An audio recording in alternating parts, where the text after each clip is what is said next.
to TGTHR, formerly Attention Homes, in 2007, where he served as program manager, program director, and deputy director until assuming the role of CEO in 2018. He currently serves on the board of the Youth Collaboratory, a national thought leader in the youth services field, as well as multiple committees and task forces to promote better outcomes for youth and young adults. We really appreciate you coming today, Chris. Thank you for being here.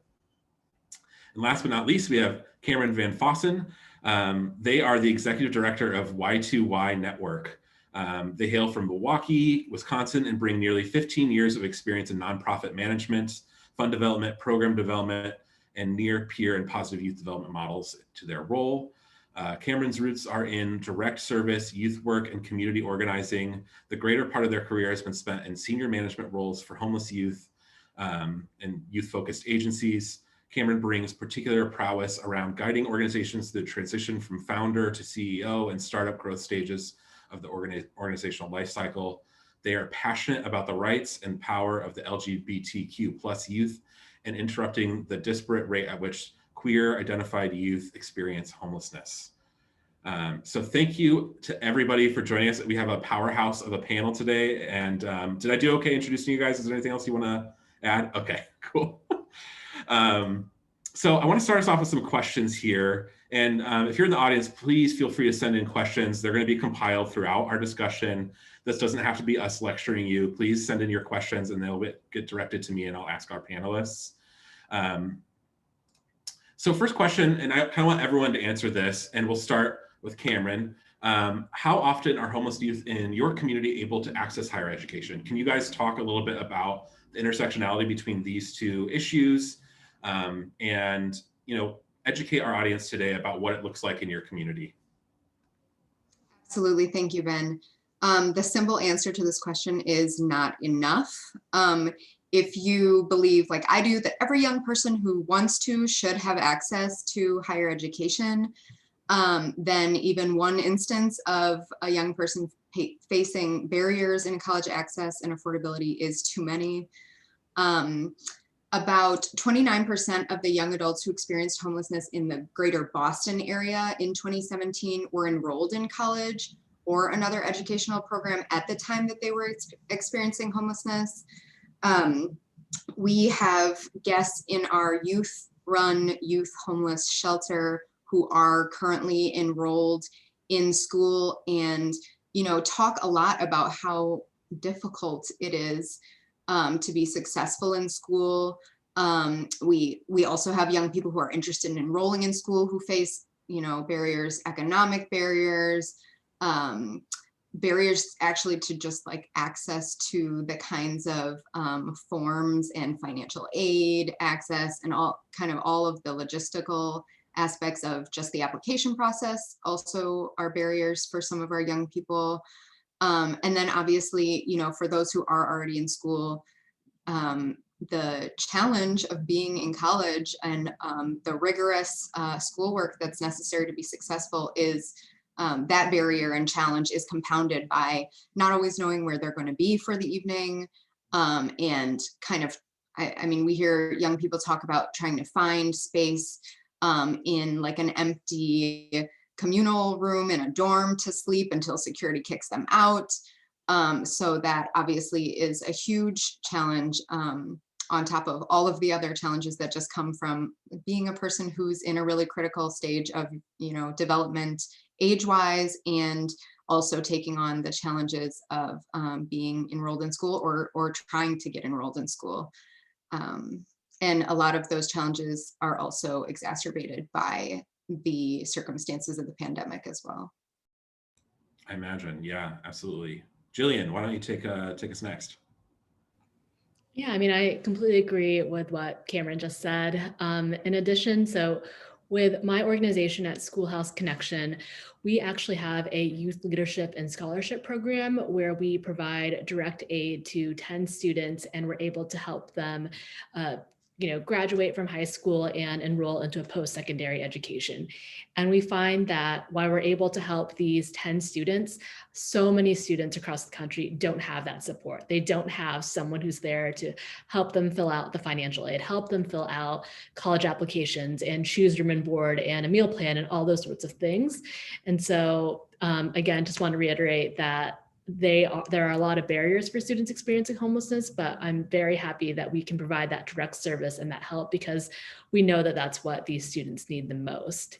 And so in addition to that monetary scholarship and that support services, what's really great is that these students are able to build a community. So these students, they're from all across the country. And before the pandemic, we would get them together for an awards ceremony. So they get to meet these students one-on-one. Sometimes, they join, like they have like a Snap chat group together. They find each other on all social media and just follow each other throughout their whole college process. And it's so cool to see them build that community and build that relationship. And in addition to having that peer support group, we also have peer mentors. So these are folks who are also have graduated from our scholarship program that still want to support and help out. And some of them are, upperclassmen in college. Some of them have already graduated from college, but still want to give back. And it's just a really great community. And I think anything that we can do to help support students and show them examples that other folks in your position have graduated and can do it, I think that's a great way to help them access higher education and motivate them and inspire them. Awesome. Yeah, that interpersonal support is key. That's awesome. Chris, take us next. What do you think? Well, I think it's hard to do much to expound on Kim and Jillian's responses here, right? Far too many young people that are, living in situations where they're unhoused or unstably housed have direct access to higher education. I mean, look,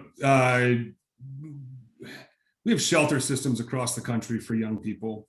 And, to be very, very frank, situationally, it's really tough to think about higher education when you're trying to figure out where you're, like to Cam's point, where you're sleeping tomorrow night, or how you're going to make sure that you're accessing the resources and supports to move from day to day. And so, right, there are some pretty systemic issues. So you look at the intersectionality of young people who are already pursuing higher education who lose income or lose housing or at risk of losing housing. And so, right, I think there's a bit of a chicken and egg conversation here where we have to acknowledge that there are college students who are becoming housing unstable because of, COVID certainly hasn't helped at all. And so it's a really complex thing. It's hard to say that, look, this many young people are accessing higher education because it's not a one-way stream. It's a very complicated humanitarian issue that we're talking about here. And so it's not like, right, X moves to Y, but rather, how are people moving within these systems? I know we're going to get to it, but I have to call out and be pretty frank about the reality that for a lot of young people, higher education may not be the right move for them. And so it's not just about barriers. It's not just about lack of access. Those things exist. But how do we address that, we're not assigning this normative go to a four-year university to somebody who comes from a community and culture where that's not important to them, but rather how do we help people earn wages? And we'll dive more into that, of course, but when we talk about barriers, I mean, we have systemic racism in our country, we have systemic poverty, and we have systems that are built to prevent people from moving forward. Not that higher education is the only path to moving forward, but we have to acknowledge that, I think, first and foremost. And so, same as what Cam and Jillian have said, there are not enough young people who are pursuing pathways that have longitudinal impact in their lives, because young people that are experiencing homelessness or are housing insecure are appropriately worried about where am I going to be next week. And Fatima, in your town of Orlando, how often are young people accessing higher education? Actually, I believe you're muted. Yep, there you go. Okay. Just to kind of piggyback on what Chris said, it is hard for young people, I think anybody, to think about education when there's a lack of housing, when you don't have either somewhere to sleep, you don't have somewhere to eat, you don't have somewhere to, properly hygiene, take a shower. But one of the great things about Covenant House, which we're also known as being a safe haven for youth, is that this is more than just a shelter, it's a program. So all youth who enter our safe haven has access to further their education. So a lot of our youth come in, more than about 50% of our youth that enter our safe haven comes in without a high school diploma. So we do have a GED educator on site that will assist them in obtaining their GED, will assist them in enrolling in our local high schools. And those that have their GED or high school diploma, we assist them with completing tuition waivers to get into Valencia College or Orange County Technical College, because we have relationship with both of them. So, are we reaching youth? Yes. Are we reaching all youth? No. Unfortunately, I believe there's a lot of youth and there's a lot of organizations that don't even know that Covenant House exists. So even when I speak to different people or different organizations, they're like, wow, I've never heard of Covenant House. And we are one of the only youth shelters out there. So, I think it's just getting our name out there, more, and letting high school students know that there is a place for them, that they can access, and further their education if they find themselves in a place where they're either at risk of losing their housing or they are literally homeless. Yeah, and I mean, just from the first question, I'm hearing a lot of barriers come up. And I think for people who maybe don't interact with this population every day, they might not be super aware of those barriers. And I'm wondering if y'all could share a little bit about what are some of the common barriers youth are facing in our communities, period, for homelessness. Mm-hmm. And then on top of that, if a youth is going to pursue higher education, what does it look like? What do they have to overcome in order to get there and stay there? Cam, would you mind starting us off? Sure. I think this question speaks to a lot of what Fatima and Chris already spoke to, but a lot of systemic issues contribute to our young people experiencing homelessness. I can speak for Y2Y. A lot of young people in our shelter are aging out of foster care, escaping unsafe home situations, escaping abuse, having been disowned because of their gender or sexual identity, dealing with mental health issues, not having the supports to transition to like a self-sustaining economic situation after leaving these types of unsafe and unhealthy home situations, lack of access to food, and other kind of challenges around citizenship and language barriers. So the barriers are sadly pretty countless.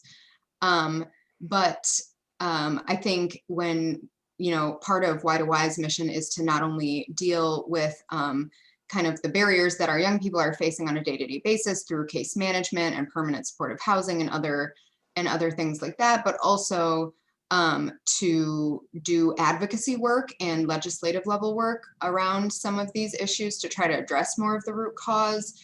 And so when we talk about kind of the policy level view, there are potential solutions, like really doubling down on increasing the affordability of college in particular, and if higher education is a goal for the young person.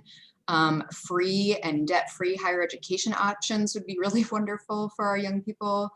And then not subjecting new college students to kind of costly room and food plans, kind of providing more options.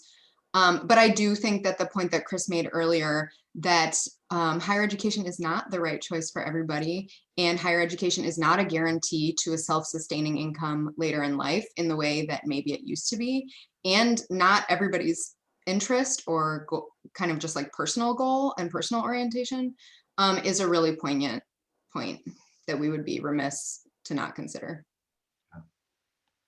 And Jillian and Fatima, you both have talked about placing young people and supporting them when they enter in higher education. I'm wondering what additional barriers on top of the barriers that Cam just talked about, like what homeless young people experience generally, when they enter into higher education, what are some of the additional things they're coming up against?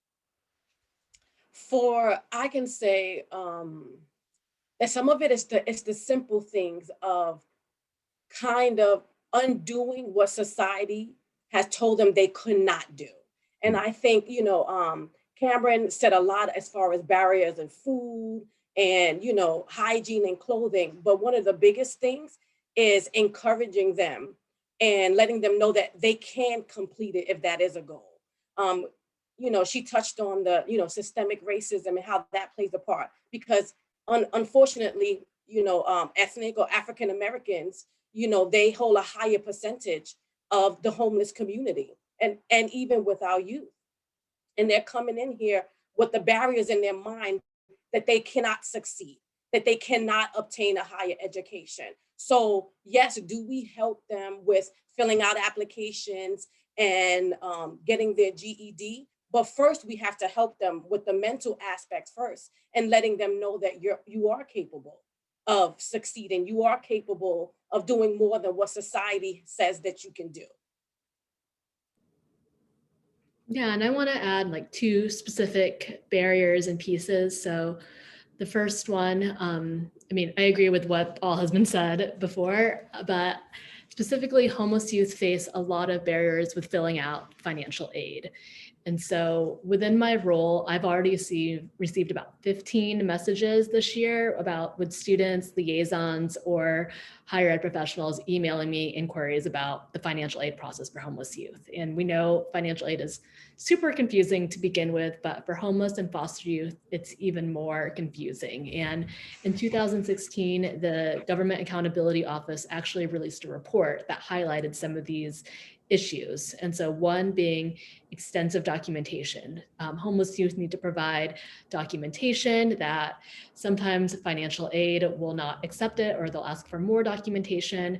They need to do this process every single year, which can be really traumatizing for students having to share their story over and over again. And it can just really be a hindrance to the point where students are like, it's just not worth it anymore to go through this. Also, that report found that these students received limited academic preparation and family support and just overall awareness of resources, which again makes it harder for these students to want to go to college and again have that mindset to believe that they can do it. And so I'm just really happy that a lot of new FAFSA provisions are going to be taking place in the next few years.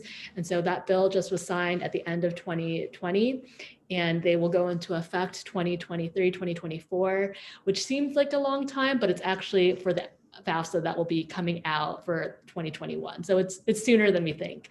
And it will remove a lot of those barriers that I just said. So this has been something that we've been advocating for and fighting for, and our youth have been advocating for it too. So just really happy that hopefully that will go well. And then the second barrier and challenge piece is the transition from high school to college. So we know that many of our students experiencing homelessness in college, they were also homeless in high school, or they've been homeless before throughout their lives. And so if they were identified in the K through 12 system, they might have had support from a McKinney-Vento liaison or a counselor or just someone during that time, but then they don't have those support systems set in place in higher education. They might not have any support at all. And so one of our students actually said, graduating from high school was one of the most devastating days of her life because she had no support after graduating. She wasn't connected to anyone in her college. And once she graduated, that was it, And so we know that with the pandemic last year, we had a record high number of students experiencing the summer melt, which is when students have every intention of going to college. They've enrolled, they've sent their deposits, they're all good to go, but then they don't actually make it there in the fall. And we know that our students, they are particularly vulnerable to summer melt. So anything we can do to help transition these students from high school to college, get them connected to someone on the campus, whether it is a homeless higher education liaison or a financial aid administrator or just someone, we've seen that be a really great best practice that we're trying to replicate across the country. Chris, I'm wondering from you, like, what is possible if we do this right? What's possible when we support our young people that are experiencing homelessness and support them all the way through college? Can you give like the audience kind of a picture of where you hope we're headed as a community, as a country, and what should be possible for young people? Yeah, can I just make a couple points really quickly first, Ben? I want to compliment what Cam, Fatima, and Jillian have said, is that the barriers are uncountable, and they're systemic, they're community oriented, they're based in legislation, and then based on individual experiences that people have. And so let's acknowledge there's epigenetic and multi-generational trauma that people are experiencing, and that young people living in poverty go to schools where guidance counselors and teachers are not supporting the pathway to higher education, right? So let's acknowledge that. And I want to briefly say, one of Together's main missions is to help young people become self-sufficient, right? That we walk along a path with young people towards self-sufficiency. And one of our interventions is permanent supportive housing. So we have housing units that are scattered site and then project-based. And from a legislative perspective, I just want to add one more barrier, is that if you're living in low-income housing, like especially 30% AMI in this country, you also can't be a full-time student, right? So we have policy barriers that are set to condition people towards that's not an option for me. And then let's go to what can we see in the future. We have big shifts to make in this country. It's not on providers, it's on everybody in this call. It's on everybody to have systems that are focused in racial equity, gender equity, orientation equity, like just equity and justice, inclusion. And until we do that well, and we're far from it as a nation, these pathways for people to feel like they're empowered to pursue the things that they want to pursue, aside from what we talk about or what we do as organizations, people are going to consistently bump into policy, legislative, and social barriers that are based in that oppression that they cannot work their way through no matter how many programs we have. It doesn't mean that it's hopeless at all, but if we work towards real equity, it means addressing student debt. It means, to Jillian's point, free or cost neutral opportunities to pursue higher education. If we do that and we do that well, then we have healthier, thriving communities where, all of us, I think on this call, certainly all the panelists are working really hard around equity and inclusion. And so if our dreams come true, every young person, no matter the circumstances they're in, has a pathway to pursue whatever they want to pursue. That means we have more American jobs. We have an economy that's thriving, and can most importantly change the narrative about how we see young people, regardless of their circumstances, race, ethnicity, gender orientation, sexual orientation. Like it just is the dream, I guess, for all of us, is that everybody feels the worth, dignity, and value that they possess as a human being, and that the pathways are higher education, but also being a good parent, and the list goes on and on and on. It's a little soapboxy, but I think we have to think bigger than just how do we break down these barriers. It's like how do we collectively change the way that we view human beings. Agreed. Great answer. And you mentioned the legislative struggles and the things that are standing in our way, and I'd like to echo specifically, I've worked with many young people who want to get into permanent supportive housing and cannot because they're full-time students. And it's a huge barrier. What else is out there like that? What other barriers are there legislatively? What do we need to be telling politicians for them to change, or what type of policies do we need in order to better support young people who are experiencing homelessness entering into the higher education system? And anyone can answer that.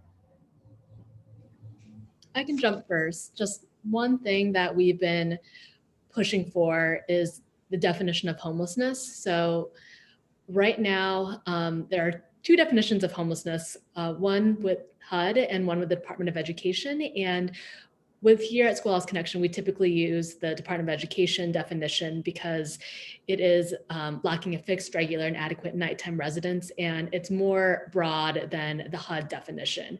And so the definition that we use, it includes couch surfing, staying with others, being in a hotel or motel, and that HUD definition is just a little bit more narrow. And what we've seen with COVID relief funds and even vaccination distribution, the HUD definition is being used, and that just means a lot of our youth and students and families, they're being excluded from it. So this is something that we advocate and we push for year after year. So that is one big challenge and barrier that I just want to highlight.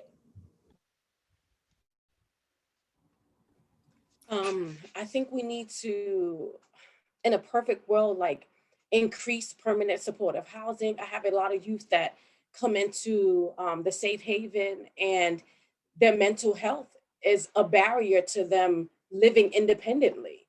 And so when we score them, like if we're trying to help them apply for rapid rehousing or transitional housing, they don't qualify because of their mental health, and they qualify for permanent supportive housing, but there isn't enough for them.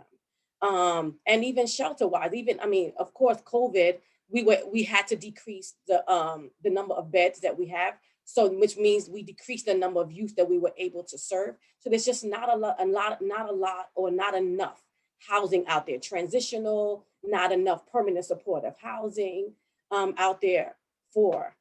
So, and that's a big barrier. So we can, whether it's governmental grants or private funding, we need to be able to put that more out into the community and build some more support for those that are experiencing homelessness. Chris, go ahead. Were you going to jump in there? I don't know, Cam, we can follow back and forth a little bit. I'm happy to.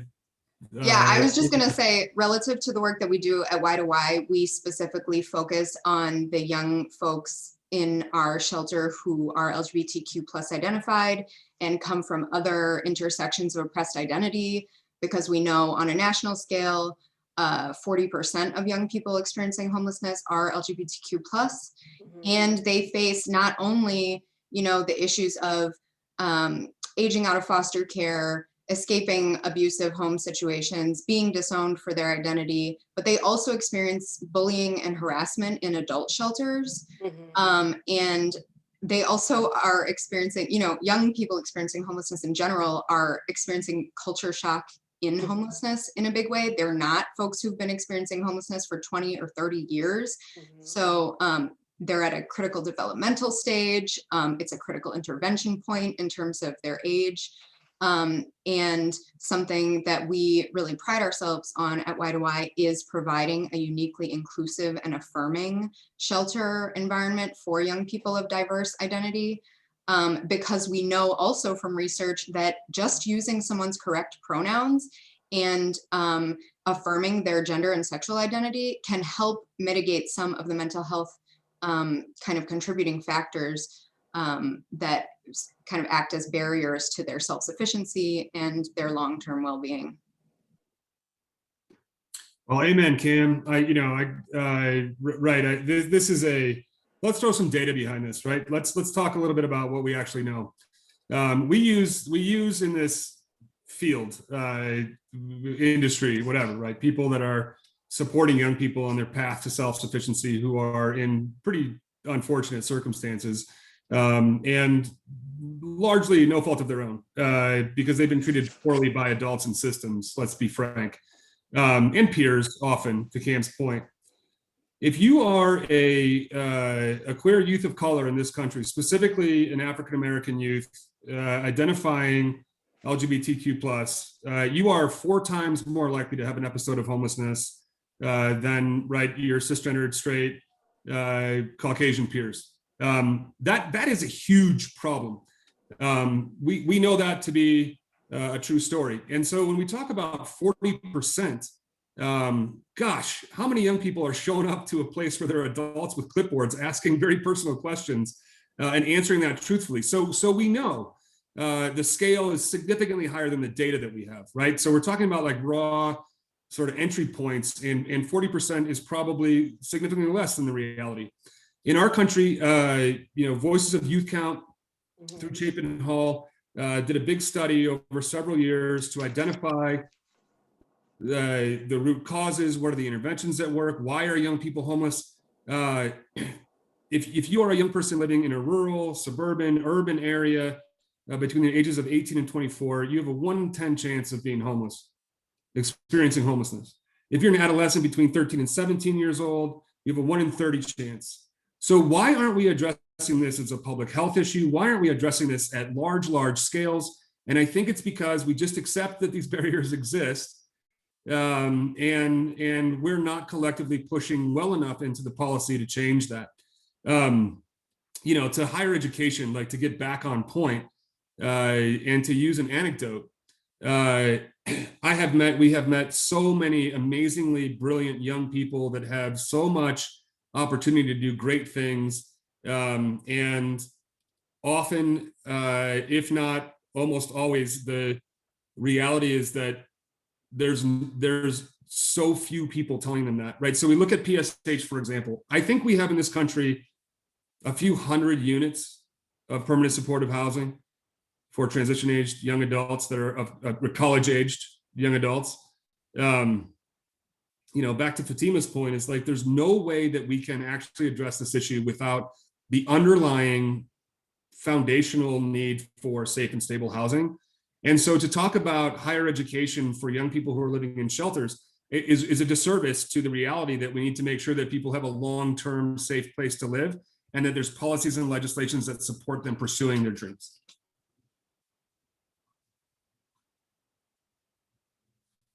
Just got a question in from the audience. Are there specific policies out there right now, or like specific reforms that you think like anyone in the audience or myself could, if we're meeting with our legislators, talk about that we can start pushing for like right now? Anyone?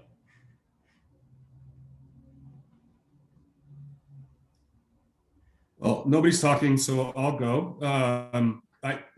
Yes, right. So to paint a picture on the federal scale, there's the Runaway and Homeless Youth Trafficking Prevention Act that is constantly on the table federally for not just reauthorization, but we are woefully underfunded. So the appropriations don't match the authorization. So yes, everybody should call their representatives on both sides of the House, bomb the Hill, go talk to representatives, build relationships with them to ensure that there's funding available, and then read the legislation federally to understand how we can push into changing it. It's antiquated. I would push into archaic.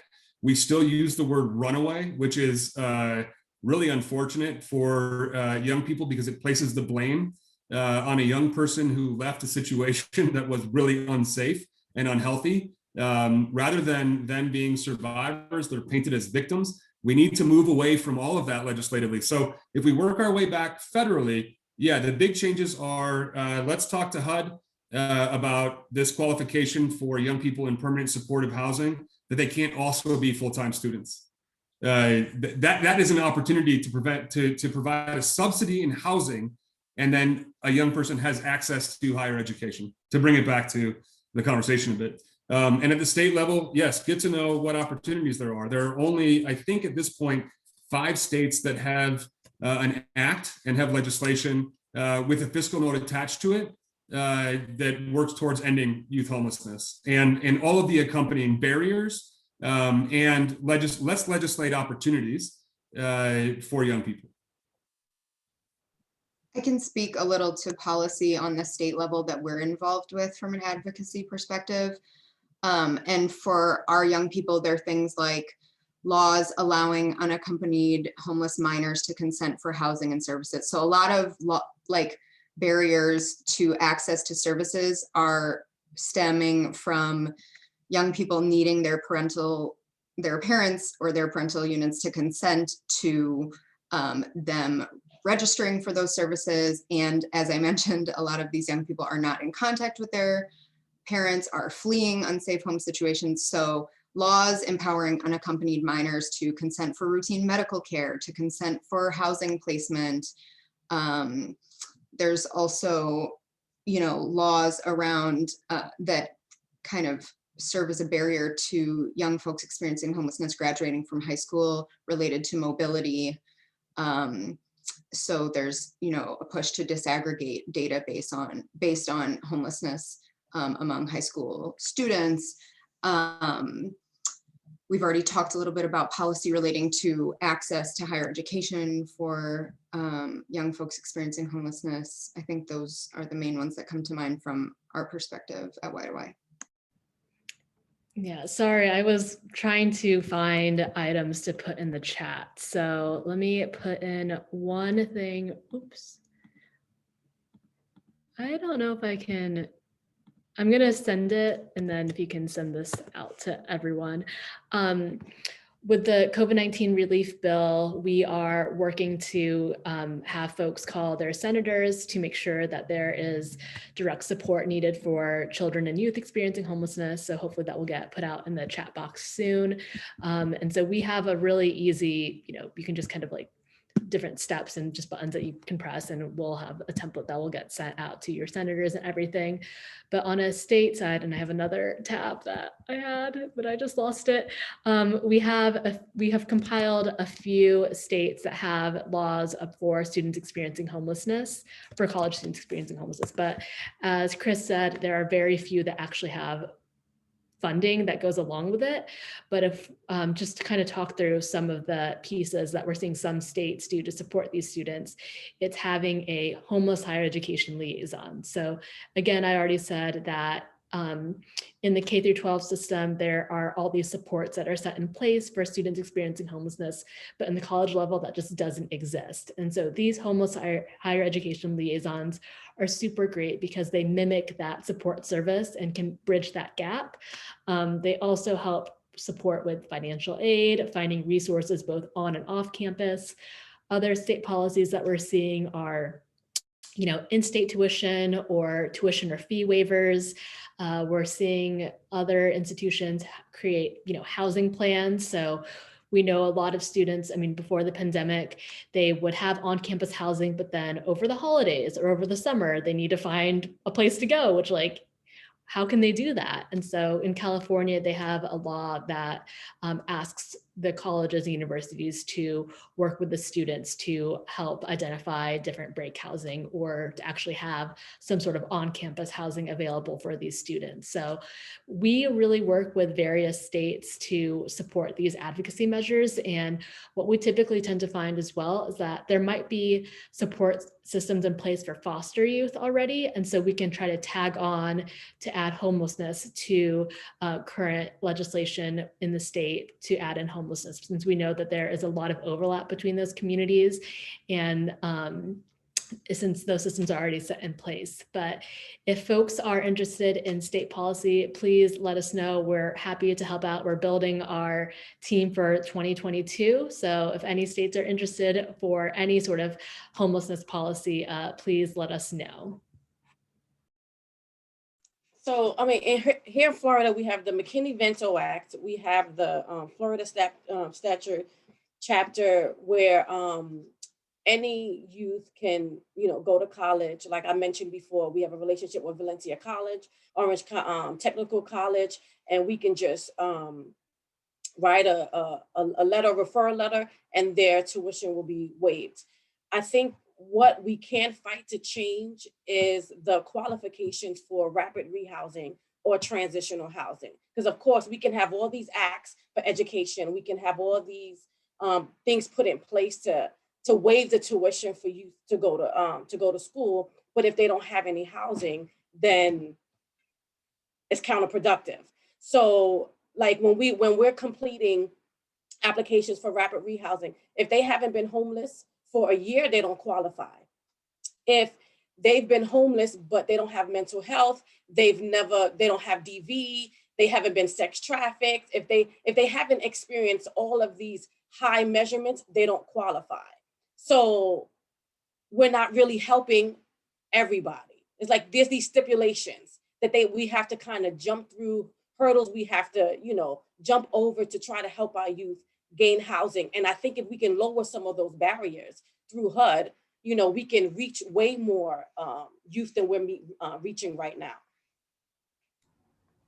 Absolutely. And I think also, if I can add something to this discussion, like there are organizations in almost every state that are working on affordable housing issues in various communities. I think of Homes for All, which is an organization I've been affiliated with for a while, that's working in, I think, like 20 different states across the country on issues surrounding affordable housing in communities, inclusionary zoning, rent control, things like that, that can improve the material conditions of people who are really living on the margins, who are discriminated against, have low income, and that can go so far as preventing instances of homelessness where families are doubled up, tripled up in homes, and the older youth have to leave, things like that. There are a lot of great organizations that you can join and get involved as well.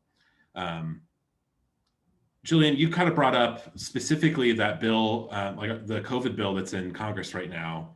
That makes me think, what has COVID done to impact young people right now who are houseless, experiencing homelessness? What effects has it had on that population, and how is it hurting people in terms of higher education right now? Yeah, so I think, and I'm only going to speak pretty briefly because I want to make sure our other panelists tune in as well. For one thing, when colleges and universities were closing last March, which is wild, it's been a year already, but I think a lot of students and colleges in the whole country realized that, oh, there are students who are experiencing homelessness that truly have nowhere to go. Like they're given 48 hours to get out and there's nowhere for them to go. And so I think this really just raised awareness that these students exist. And even though it kind of shined light about this issue, this was always an issue. This has always been an issue before the pandemic. And I think when all of this happened, it really just brought to light students are lacking basic needs. So they were relying on the campuses for access to food, housing, the technology, internet. The huge example is the digital divide. So many students did not have access to Wi-Fi, tablets, laptops, and able to do their homework. And then once they did have them and they were doing virtual classes, they were required to have their cameras on. Professors were, not counting them as being present if their cameras were on, which can be really difficult if you are in a room where there's, other people with you, or you don't have stable internet. And so just small things like that, I feel like a lot of institutions and colleges that really shine a light on some issues.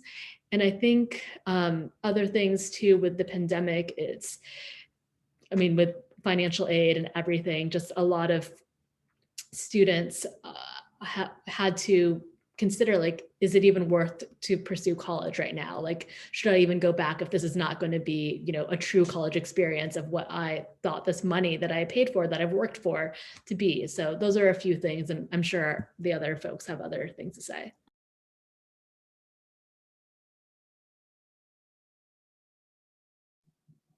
Go ahead, Fatima.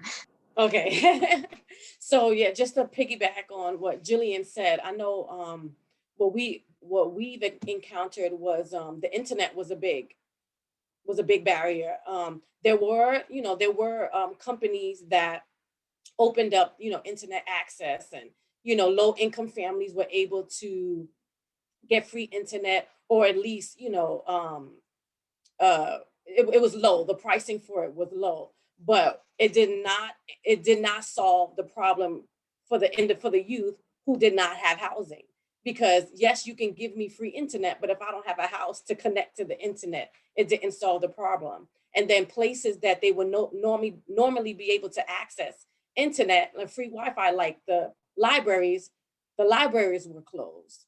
So that was a big barrier for some of our youth.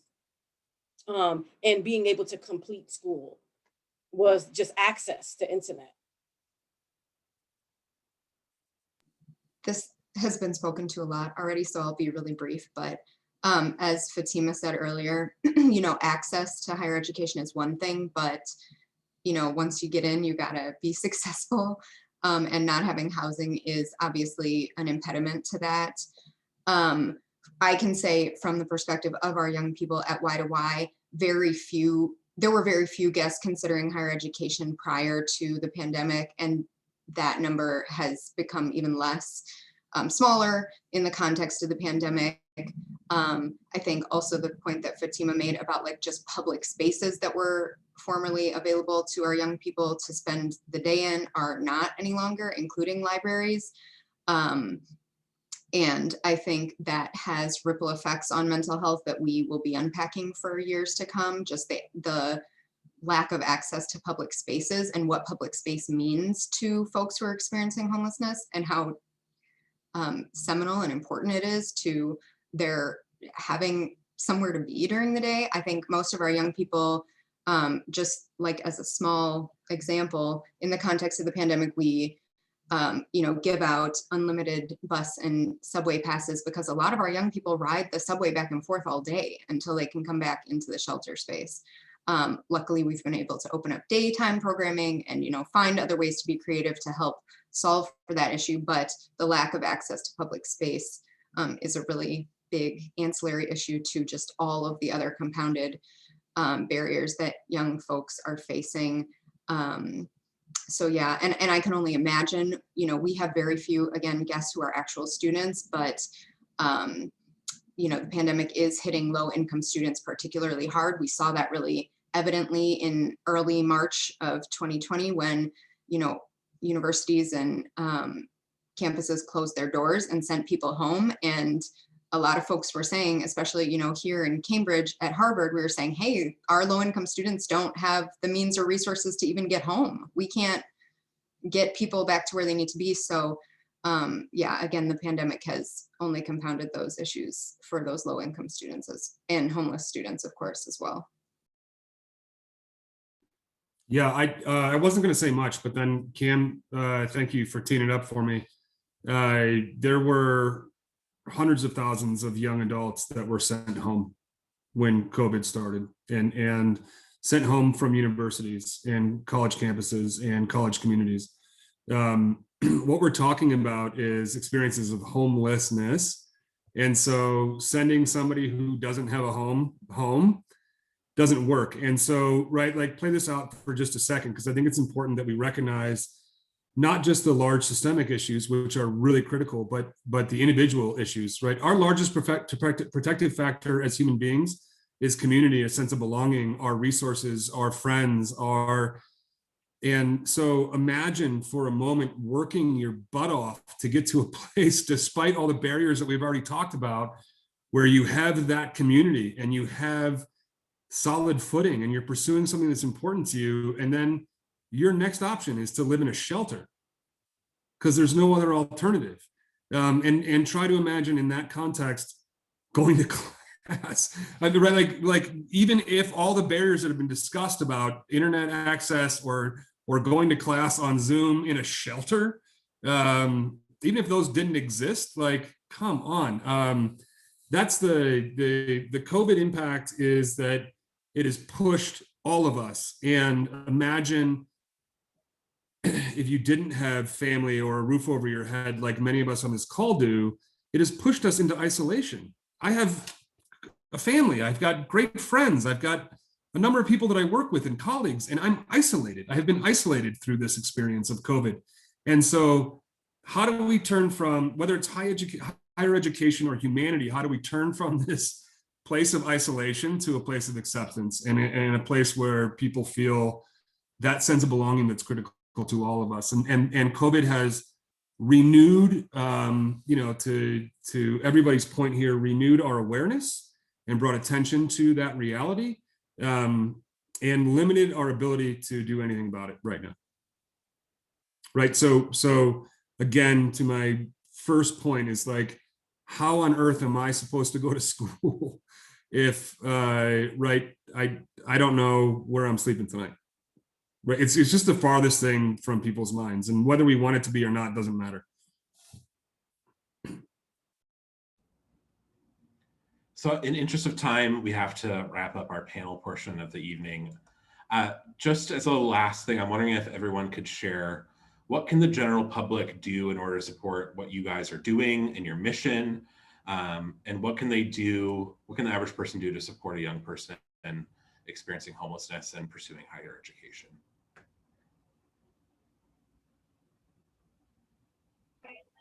Tell them you care. Cam, why don't you start us off? Sure.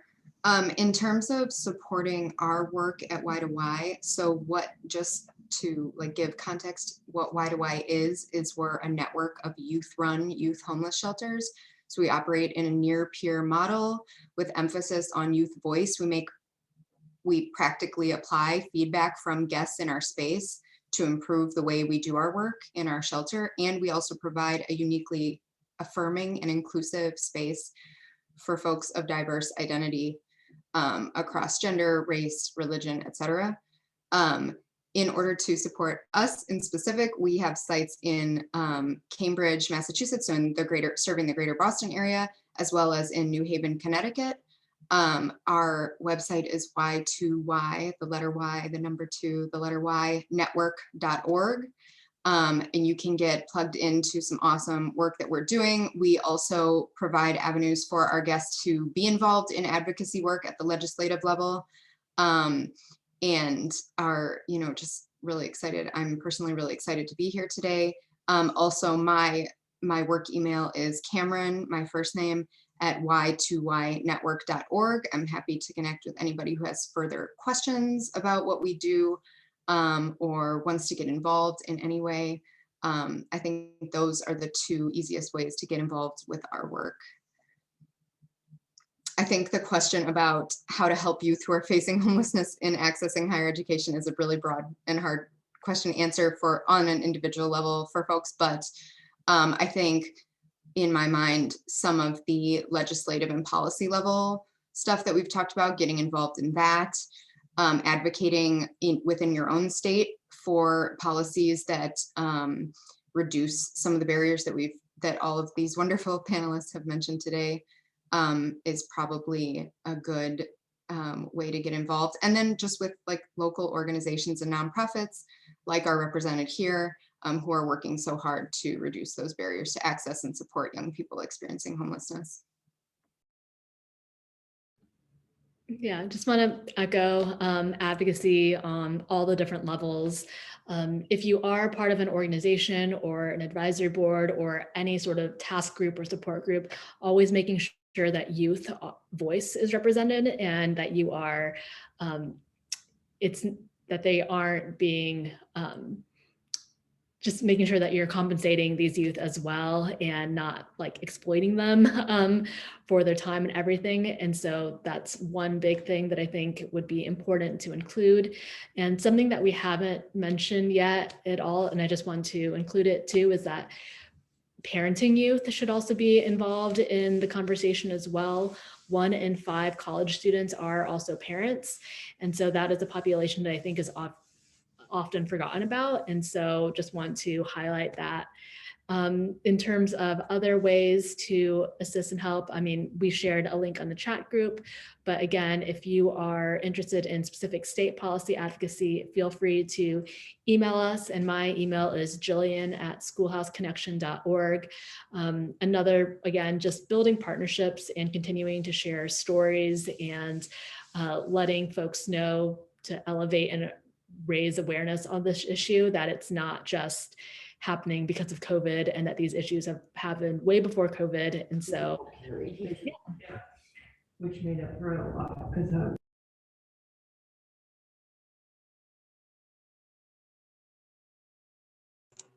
As far as Covenant House, we do accept in-kind donations, gift cards, clothing, food. Of course, you can also volunteer your time as well when COVID kind of dies down.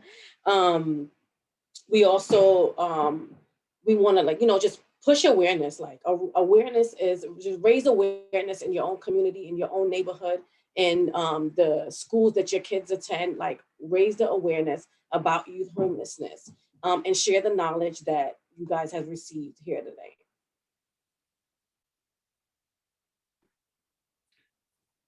Oh, so many things, Ben, and so many of them have been covered. But I want to add maybe to that we have a duty collectively to change the way that we represent young people when we have these conversations. That this old narrative about people being broken, or young people being on the streets because they want to be, or any of the other nonsense that you hear a lot. I want to empower people to push into that and confront it, because that's the way the change happens. And so there's that. Nobody said it, and so I'm gonna write a check to a local youth provider. Somebody, right? Like support it financially. Yes, policy. Yes, legislation. Yes, socially. But this work only happens in relationship. People will talk about the services they provide. It's a human being providing those services. And so that human being needs to be paid. It's their job. And the young person who is lending in their expertise needs to be paid for lending in that expertise. And so that requires money. And so write a check. My email is cnelson@tgthr.org. And so same thing, or check out our website. And any of these panelists, knowledge is power. And no money, no mission. I got to invite you to my next fundraiser. I appreciate the call to action. So we have one question from the audience that we didn't get to, and it's, how do you meet youth where they're at in terms of determining whether higher education is the right path? And then how do you ensure that youth have longitudinal support beyond the immediate work that you're engaged with? Would anyone feel comfortable answering that question? I'd love to, Ben, go first, because I've gone last almost every other time, and want to give other people an opportunity to have the last word, because there's such brilliance and expertise here. I got to ask, there's a YouTube channel where this guy, Mark Horvath, goes around and asks, people who are living on the streets, what do you need? And talks to service providers. And those of us that are in this work are familiar with these conversations a fair amount. When he asked me that question as part of an interview, please don't look at it because I use really foul language, but ultimately I dropped an F-bomb. I didn't realize. Anyway, the way that you meet young people where they are, or support young people in whatever their pathway is to shut your mouth and listen. We do such a bad job as professionals, not just in this field, but in general, of deciding what is best for somebody, or what we think somebody needs. And it's a huge mistake. And so whether it's higher education or family planning or housing, or you name it, we can do a better job of asking a question, shutting our mouths, listening, and using the information that we get to change the way that we're interacting, or how we support a young person. I'll give you a really quick example of how badly we ruin this. I was in our shelter many years ago, and there was a newer staff, and this young person was talking about how they wanted to become a manager at McDonald's, right? There was this like aspiration to work through the drive-through window and work in the back and work in the front and learn all the things and become a manager. And for those of you that don't know, you can make a really good living being a manager at McDonald's. And the response that the staff person had was something along the lines of like, that's not quite aspirational enough. So let's take value judgments out of how we respond to young people. Let's support what they want. It's the struggle with this conversation about higher education is that a young person says, I want to be a really good welder. Well, don't you want to be a doctor? No, they said they wanted to be a welder. How do we support that? And that's the approach that we need to have. And that's what meeting somebody where they are means, is honoring their path, their aspiration, and their goals. And our job is to help those pathways become realities for people, whether it's higher education or, you know, I want to be the best damn mopper you've ever seen, whatever, right? You name it.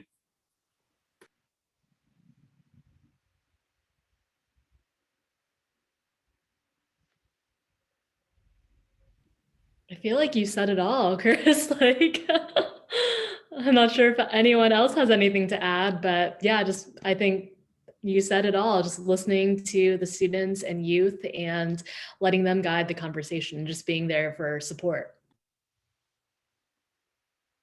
If I could add anything, it would be like deconstructing the elitism that is inherent in like thinking of having a higher education as being the zenith of like achievement in society.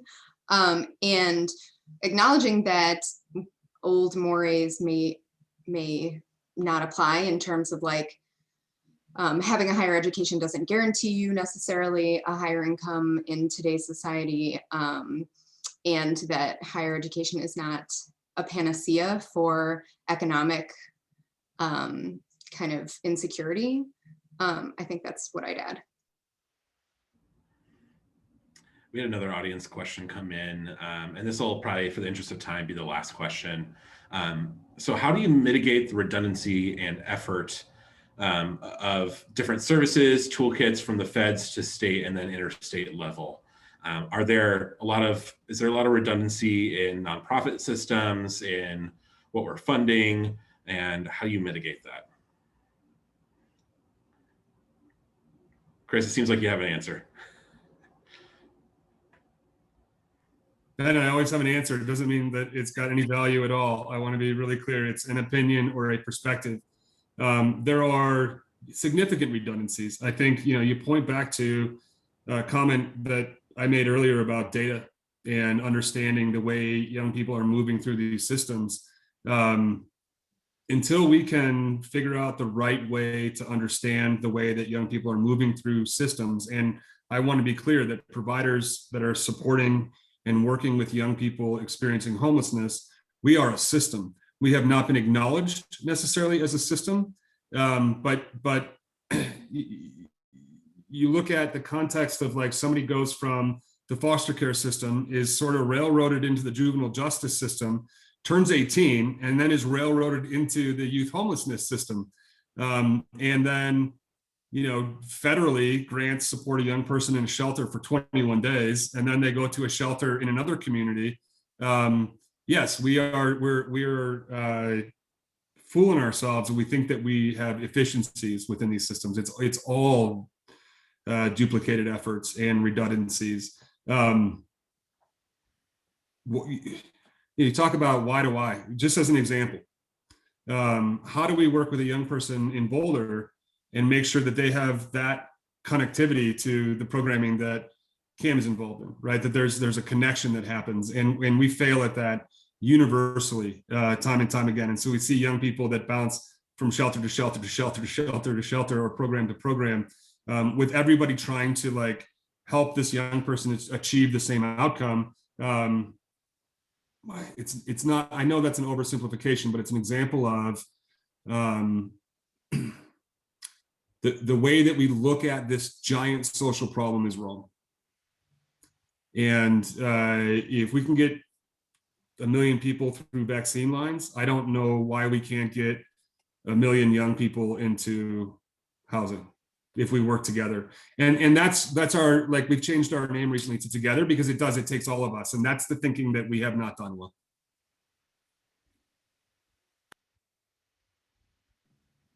I think something that our organization does really well is that since we are a national organization, we work with folks from all across the country, and we like to elevate and share best practices, whether it's through webinars, kind of similar like this, different tip sheets, guides.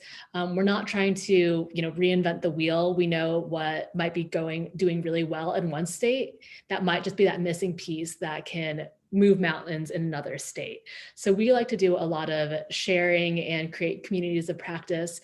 We are leading a national campaign called Education Leads Home. There are 3 different goals. One is in early childhood, one's in graduation, and one's in post-secondary. And the post-secondary goal is a 60% post-secondary attainment rate for homeless students by 2034. And so we are working with, I believe, 15 different states right now, that each of the states are choosing one of those goals or multiple of these goals, and they're sharing best practices, and they're making, systemic changes. They're collecting data.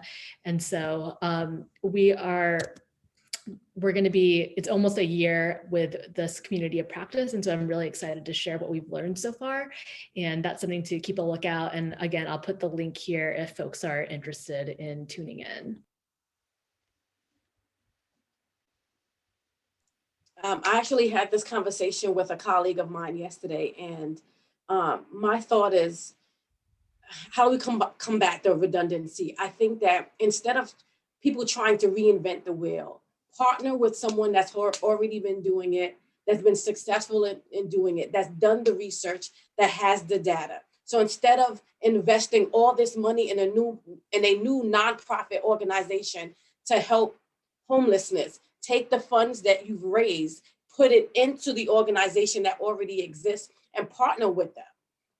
And I think that, I think we'll reach more if we did it that way versus a whole bunch of people wanting to create all these different nonprofit organizations for one goal, and we're just wasting money. I think, to be really, really brief in answering this, it points to a systemic issue, which is that the impetus for the nonprofit sector, right, was failure by the government to provide for some of the needs of its citizens. And so we as the nonprofit sector exist in a mutually dependent relationship with the government, but are made to rely on private philanthropy to exist by and large, or are made subject to really restrictive sanctions by the government in order to receive their funds. So frankly, we exist, like Chris said, as a system to provide a critical service to citizens of our country without the infrastructure support to be able to not be duplicative and to be systematic in the way that we do the work. So that is my understanding of the reason for the kind of duplicated services. So as a kind of last thing, I'm wondering if anyone on the panel has anything to say that we didn't cover today, a question that you're hoping to answer that didn't get asked, or a piece of knowledge that you want to leave our audience with.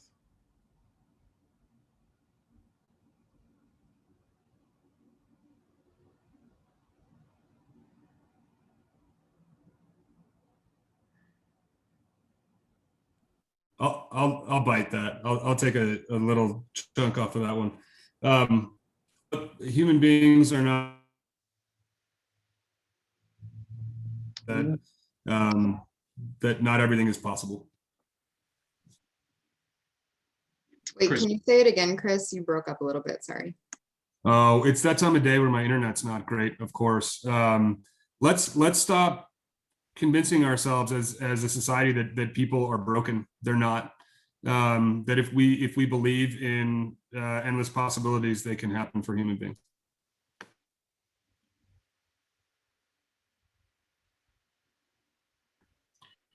I tried.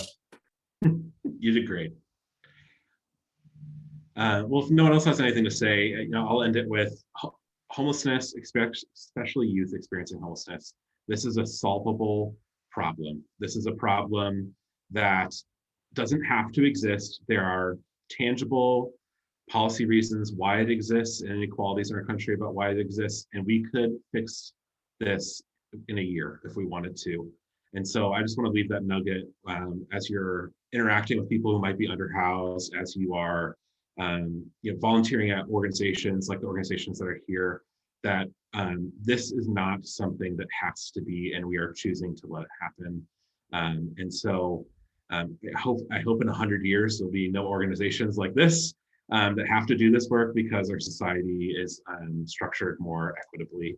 But yeah, thank you so much tonight for coming and learning. You have a lot of choices. You could be watching Netflix right now, but you are watching our faces explain complex issues. I really appreciate your time, and I just want to give a big shout out to Hope for Living and Vaishnavi for all the incredible work in bringing us all together. So thank you to all of our panelists. Thank you to Hope for Living, and thank you to all of you for being here tonight. Thank you, Ben. Thank you all. Thanks, everyone. Bye. Thanks.